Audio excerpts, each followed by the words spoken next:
আসসালামু আলাইকুম ওয়া রাহমাতুল্লাহি ওয়া বারাকাতুহু।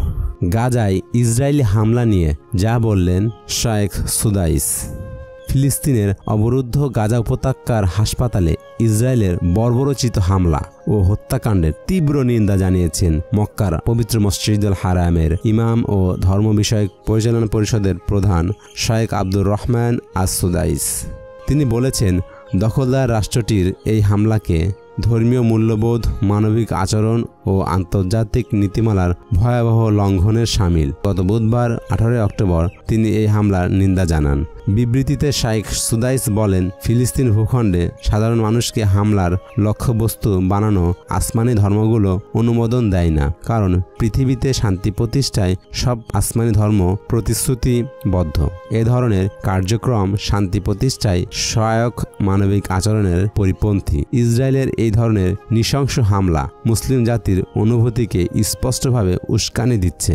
ইসলাম ধর্ম আমাদের মানবিক মূল্যবোধ অনুসরণের নির্দেশ দেয়, যেখানে অন্যায়ভাবে প্রাণহানি, নিরাপত্তা প্রত্যাশীদের ভয় দেখানো এবং নারী ও শিশুদের ভয়াবহ পরিস্থিতিতে ফেলা পুরোপুরি নিষিদ্ধ। বিবৃতিতে তিনি আরও বলেন, মূলত পৃথিবীতে অশান্তি ও বিশৃঙ্খলা তৈরি করতে ফিলিস্তিন জাতি ও এর নিরস্ত্র নাগরিকদের ওপর নৃশংস হামলা করা হচ্ছে। পবিত্র কোরআনের সূরা বাকারার 20 নম্বর আয়াতে মহান আল্লাহ রাব্বুল আলামিন বলেন, নিশ্চয়ই তিনি বিশৃঙ্খলা পছন্দ করেন না। তাছাড়া এই ধরনের কার্যক্রম শান্তি ও নিরাপত্তা প্রতিষ্ঠার সব প্রচেষ্টা প্রত্যাখ্যানের শামিল। এমন কাজের হিসাব ও পরিণতি সম্পর্কে বেপরোয়া করে তোলে। আল্লাহ পাক বলেন, নিশ্চয় আল্লাহ অত্যাচারীদের কার্যক্রম সম্পর্কে উদাসীন নয়। বিবৃতিতে ফিলিস্তিনিদের জন্য বিপদমুক্ত হওয়ার দোয়া করে বলা হয়, আমরা জাতির বিপদমুক্তি এবং আমাদের নিহত ফিলিস্তিনি ভাইদের ওপর অনুগ্রহের জন্য মহান আল্লাহর কাছে দোয়া করছি। এছাড়া মৃতদের শহীদের মর্যাদা, আহতদের সুস্থতা এবং শত্রুদের পরাজয়ের জন্য প্রার্থনা করা হয়।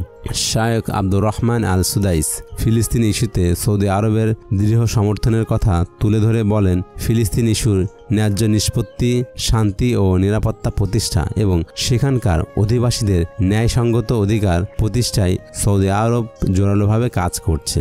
বিশেষত অবরুদ্ধ গাজার চলমান পরিস্থিতির উন্নয়নে দেশটির নানামুখী কার্যক্রম তুলে ধরা হয়। গত 7 অক্টোবর ইসরায়েলে নজিরবিহীন হামলা চালায় ফিলিস্তিনের স্বাধীনতাকামী সংগঠন হামাস। টানা 14তম দিনে গড়িয়েছে ফিলিস্তিন ইসরায়েল যুদ্ধ।